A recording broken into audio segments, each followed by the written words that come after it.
10多年。哦，10多年。那你是为什么会开始做小贩呢？为什么？好生活。哦，好生活。你是父母开始做的吗？对啊，是我父母留下来的，哦，所以我们是来帮忙，就一直做到现在了。那你是每天会几时开工？每天啊，如果是讲每天是凌晨，大概是3点多。3点多？啊，3点多。真的？真的。哇，然后你每天会几时关店的？就是到晚上8点半，收摊。哇，一岁多对哦。对呀，我们做有年龄的都是5、6个小时就够了。你有没有休息的？休息是有，我们是轮流休息。你是每天开，轮流休息。哇，所以你是哪几天工作的？1个星期每天都做，但是有休息1天。有休息1天。你的日常生活是怎样？日常生活就是你是早上会开始准备吗？还是？对，要来准备煮粥，准备那些料，搬出搬进这些都。你几时开店？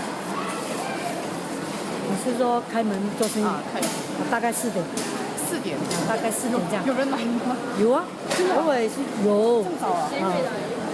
好像叫的士、叫巴士的人都会来吃的。哇。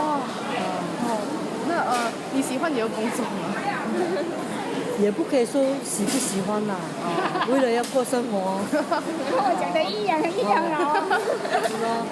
一样。讲喜欢不喜欢哦？对的，我喜欢坐在 office 吹冷气。对不对？我也是想。如果你以前有选择的话，你还会选择做小贩吗？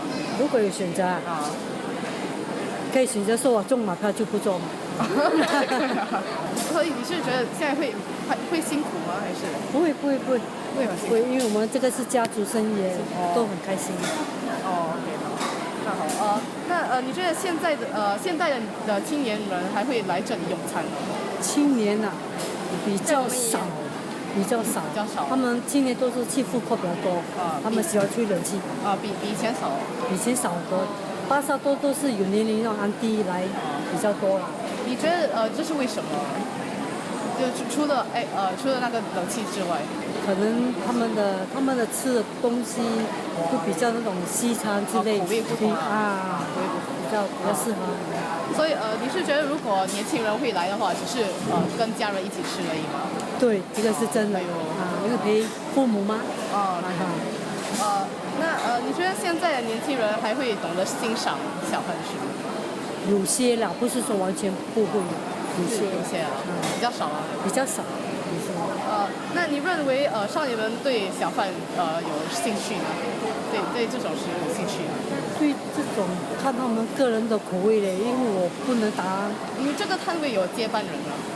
接班人啊，就是以后等我哥哥的孩子接班吗？谢谢。OK。